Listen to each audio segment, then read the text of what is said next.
নমস্কার দর্শক বন্ধু।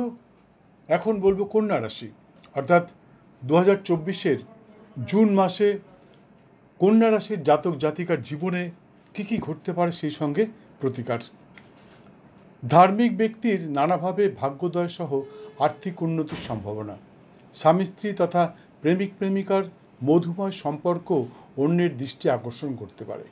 আগামী 17 জুন 2024-এর পর আপনার বক্তব্য অনেককেই মুগ্ধ করতে পারে এবং লোকখ্যাতি বৃদ্ধি পেতে পারে। সেই সঙ্গে নানাভাবে আর্থিক উন্নতির সম্ভাবনা প্রবল। বাণিজ্য বৃদ্ধি অনেকেরই দৃষ্টি আকর্ষণ করতে পারে। একই সাথে খুলে যেতে পারে আয়ের নতুন নতুন পথ। 14 জুন 2024-এর পর কর্মচারী, আধিকারিক, প্রশাসনিক ব্যক্তিত্ব, চিত্রশিল্পী, অভিনেতা, অভিনেত্রী, গায়ক, গায়িকা, আইনজ্ঞ, কবি, সাহিত্যিক, বুদ্ধিজীবী ইত্যাদির হঠাৎই ভাগ্যোদয় সহ যশ খ্যাতি বৃদ্ধির সম্ভাবনা প্রবল। সেই সময় খুলে যেতে পারে আয়ের নতুন নতুন পথ। কারো ঘটতে পারে নতুন কর্মসংস্থান, কেউ পেতে পারেন পদোন্নতি, কেউ কিনে ফেলতে পারেন নতুন জমি, বাড়ি বা ফ্ল্যাট। বিদ্যার্থীরা সতর্ক থেকেও, বিশেষ করে যারা উচ্চ বিদ্যায় পাঠনরত, অর্থাৎ মাস্টার ডিগ্রি, পিএইচডি, এমফিল ইত্যাদিতে যারা যুক্ত, অর্থাৎ যারা এই সমস্ত উচ্চ বিদ্যা অর্জন করতে চাইছো, তারা সতর্ক থেকেও গুরুস্থানীয় কোনো ব্যক্তির চক্রান্তের শিকার হওয়ার সম্ভাবনা প্রবল। অর্থাৎ যারা এমফিল করছো, পিএইচডি করছো বা মাস্টার ডিগ্রি করছো, তাদেরকে বলছি, তোমরা কিন্তু কোনো গুরুস্থানীয় ব্যক্তি, অর্থাৎ কোনো টিচার, প্রফেসর ইত্যাদির দ্বারা তোমরা কিন্তু প্রতারণার শিকার হতে পারো। একটু সতর্ক থেকো।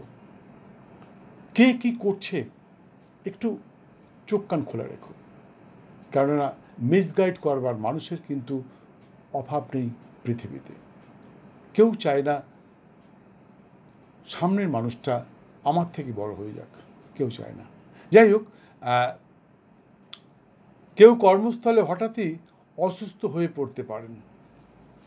মধ্যবয়সী থেকে বৃদ্ধ ব্যক্তির শারীরিক দুর্বলতার শিকার হতে পারেন। অর্থাৎ মধ্যবয়সী 40 বছরের বেশি যাদের বয়স এবং তার থেকে বেশি বয়স যারা 70, 75, 80 বছর বয়স, তারা কিন্তু হঠাৎ করে শারীরিক অসুস্থতা বা কোনো রকম শারীরিক অসুস্থতার শিকার হতে পারেন। কোনো রকম অসুস্থতা দেখা দিলে সঙ্গে সঙ্গে ডাক্তারের পরামর্শ নিতে ভুলবেন না। কারো জ্যেষ্ঠ ভ্রাতা ভগ্নীর অসুস্থতার দরুন নানাভাবে অর্থক্ষয়ের সম্ভাবনা দেখা দিতে পারে। কন্যা রাশির জাতকগণ আগামী 7, 8 এবং 9 জুন সতর্ক থাকবেন। নিজের বোকামির জন্য সম্মানহানির সম্ভাবনা দেখা দিতে পারে। হ্যাঁ, কন্যা রাশির ভাইরা, আপনাদেরকে বলছি, আপনারা 7, 8 এবং 9 জুন সতর্ক থাকবেন। বোকামি করে এমন কিছু করে ফেলবেন যাতে আপনার সম্মানহানি ঘটতে পারে। তাই যে কোনো কাজের আগে একটু চিন্তা করে নেবেন যে কাজটা করা উচিত কিনা, এই কথাটা এই স্থানে বলা উচিত কিনা। হয়তো আপনি এমন কিছু কথা বলে ফেললেন যেটা ওখানে বলা উচিত না, যার জন্য আপনি অপমানিত হতে পারেন। কন্যা রাশির জাতিকা, অর্থাৎ কন্যা রাশির বোনেরা, তাদেরকে বলছি আগামী 19, 20 এবং 21 জুন সতর্ক থাকবেন। দীর্ঘদিনের আশা ভঙ্গ হতে পারে, সেই সঙ্গে সম্মানহানির সম্ভাবনাও প্রবল। অর্থাৎ অনেক কিছু আপনি ভেবে রেখেছেন, সেটা কিন্তু হঠাৎ করে ভেঙে যেতে পারে আপনার নিজের কথার জন্যে। আপনি হয়তো এমন কিছু কথা বলে ফেললেন, এমন কিছু কাজ করে ফেললেন যাতে আপনার সেই আশাটা নষ্ট হয়ে গেল এবং সম্মানহানি ঘটল। তবে আগামী 10, 11, 17 এবং 18 জুন সকলের জন্য অত্যন্ত শুভদায়ক। 17 জুনটা খুব ভালো। 17 জুনের মতন এই মাসে ভালো দিন আর নেই। তবে শুভক্ষণটা কিন্তু সকলের জন্য এক হয় না। শুভ দিন, অশুভ দিন এক হয়, কিন্তু শুভক্ষণ এক হয় না। সামান্য সময়ের জন্য শুভক্ষণ আসে এবং সেই সময়ের মধ্যে আপনি যদি আপনার কাজটা সম্পন্ন করতে পারেন বা কাজে হাত দিতে পারেন, তাহলে কিন্তু আপনি 100% সফল হবেন, এতে কোনো সন্দেহ নেই। যারা জানবার ইচ্ছা, আপনার শুভক্ষণটা জানবার জন্যে আপনারা স্ক্রিনে দেওয়া নাম্বারে একটা ফোন করবেন, দয়া করে মেসেজ করবেন না। মেসেজ পড়বার মতন সময় আমি পাই না। আর একটা কথা, অনেকেই নানা রকম কমেন্ট করেন যে বলেন আমার জন্মের সময় তারিখে এই হ্যান ত্যান, কবে বিয়ে হবে, কবে চাকরি হবে, আমার ভবিষ্যৎ সম্বন্ধে বলুন। এগুলো বলা সম্ভব নয়। এগুলোর জন্য আপনাকে আসতে হবে।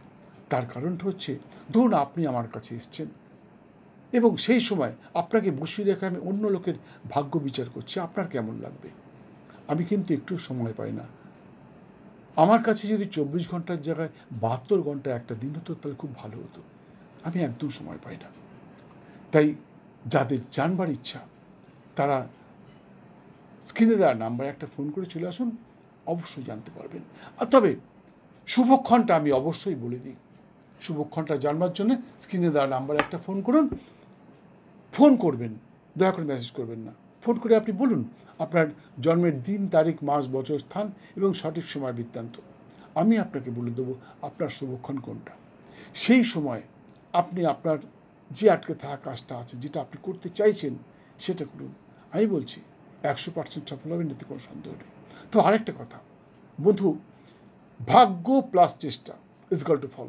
আপনার ভাগ্যে আছে কিন্তু আপনি চেষ্টা করলেন না, তাহলে কিন্তু পূর্ণ ফল নাও পেতে পারেন। তাই আমি সকলের কাছে অনুরোধ করছি, আমি যেগুলো বললাম বন্ধু, আরেকটা কথা, আমি কিন্তু মন গড়া কথা একটাও বলি না।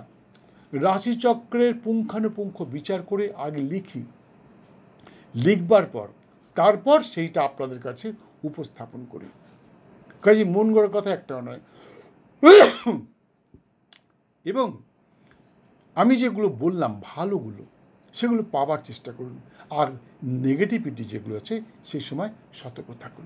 আমি বলছি 100% সফল হবেন। আরেকটা কথা, আপনারা অনেকেই আমার ভিডিও দেখেন, সাবস্ক্রাইব করেন, শেয়ার করেন, লাইক করেন, কিন্তু প্রচুর ফোন করেন। কখনো কখনো আমি পাজেলড হয়ে যাই যে এত ফোন আসছে কেন। তবুও আপনাদের ফোন অ্যাটেন্ড করি এবং সকলের সমস্ত প্রশ্নের উত্তর দিই। কিন্তু আপনারা যেটা করেন না সেটা হচ্ছে সময় মতন বেল আইকনটা বাজান না, যার জন্য সেকেন্ড টাইম অনেকেই আমার ভিডিও দেখতে পান না। অনেকেই কমপ্লেন করেন যে আপনার ভিডিও কেন দেখতে পাচ্ছি না, হঠাৎ করে 2 মাস আগে দেখেছিলাম, আজকে আবার দেখলাম, তাই ফোন করছি।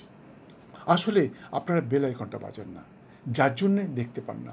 তাই আমি সকলকে অনুরোধ করছি, ভিডিওটা দেখতে দেখতে বেল আইকনটা বাজিয়ে দিন। আপনার ফোনের ডান দিকে বেল আইকন আছে, ওই ঘন্টাটা টিপে দিন, কালো হয়ে যাবে। সেই সঙ্গে যদি সম্ভব হয় জয়েন করে নিন। আর যদি জয়েন না করেন তবুও বেল আইকনটা বাজিয়ে দিয়ে আপনি আমার গ্যালারিতে ঢুকে যান। এখানে 1000-এরও বেশি ভিডিও দেওয়া রয়েছে জ্যোতিষতন্ত্র, বাস্তুশাস্ত্রের উপরে। আপনার জীবনের জ্যোতিষতন্ত্র, বাস্তুজনিত যে কোনো সমস্যার সমাধান আপনি এখানে পেয়ে যাবেন। কী চাই আপনার? কাউকে বশীকরণ করবেন? এখানে আছে। কোনো তান্ত্রিক কাছে যেতে হবে না, আপনি নিজে হাতে বশীকরণ করতে পারবেন। আপনার আর্থিক সমস্যা যাচ্ছে, মানুষের খুব বড় সমস্যা হচ্ছে আর্থিক সমস্যা। এই আর্থিক সমস্যা থেকে কী করে মুক্তি পাবেন, কী করতে হবে? কোনো জ্যোতিষতান্ত্রিকায় যেতে হবে না, আপনি নিজে পারবেন। এখানে সেই উপায়টা দেওয়া রয়েছে। আপনার বাস্তুজনিত কোনো সমস্যা যাচ্ছে, বাস্তুবিদ আপনাকে বলেছে এই করতে হবে, নানা রকম বড় ফর্দ দিয়ে দিয়েছে, কী করে আপনি নিজে সেটা ঠিক করবেন, এখানে দেওয়া রয়েছে। আরও অনেক কিছু, কত বলবো, যত বলবো আপনার সময় নষ্ট হয়ে যাবে, ভিডিওটা বড় হয়ে যাবে। তাই আমি এগুলো বলতে চাইছি না। আপনার দেখবার জানবার ইচ্ছে হলে আপনি আমার গ্যালারিতে ঢুকে যান, বেল আইকনটা বাজিয়ে দিন, তাহলেই গ্যালারিতে ঢুকতে পারবেন। এবং গ্যালারিতে ঢুকে আপনার পছন্দের ভিডিওটা দেখুন এবং আপনার পার্সোনাল যে সমস্যা আছে তার থেকে মুক্তি পান।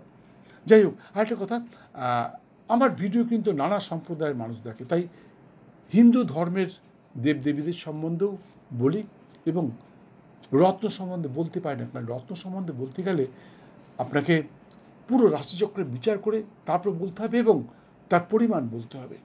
একটা পাথর নেবেন, তার পরিমাণ বলতে হবে, বা রত্ন নেবেন, পরিমাণ বলতে হবে, যেটা এখানে বলা সম্ভব নয়। তার জন্য আপনাকে আসতে হবে। কিন্তু আমি কালারটা বলে দিই, নাম্বার বলে দিই। যাই হোক, কন্যা রাশির জাতক জাতিকার জন্য শুভ রং সাদা এবং হলুদ, শুভ সংখ্যা 2 এবং 7। এছাড়া সর্বক্ষণ একটি সবুজ রঙের রুমাল ব্যবহার করতে পারেন। সেই সঙ্গে প্রতি বুধবার যারা হিন্দু ধর্মে বিশ্বাসী, হিন্দু দেবদেবীকে বিশ্বাস করেন, তাদের জন্য বলছি, প্রতি বুধবার নিরামিষ আহার সহ ব্রহ্মচর্য পালন করে মাতা শ্রী শ্রী ত্রিপুরা সুন্দরীর পূজায় মাকে তুষ্ট করতে পারলে আশা করি আপনাদের সমস্ত বাধা বিড়ম্বনা দূর হবে, সেই সঙ্গে সর্বক্ষেত্রে সফল হবেন, এতে কোনো সন্দেহ নেই। পুজো পদ্ধতিটা বলতে পারলাম না, কারণ পুজো পদ্ধতি বলতে গেলে ভিডিওটা অনেক বড় হয়ে যাবে, আপনাদের অধৈর্য লাগবে।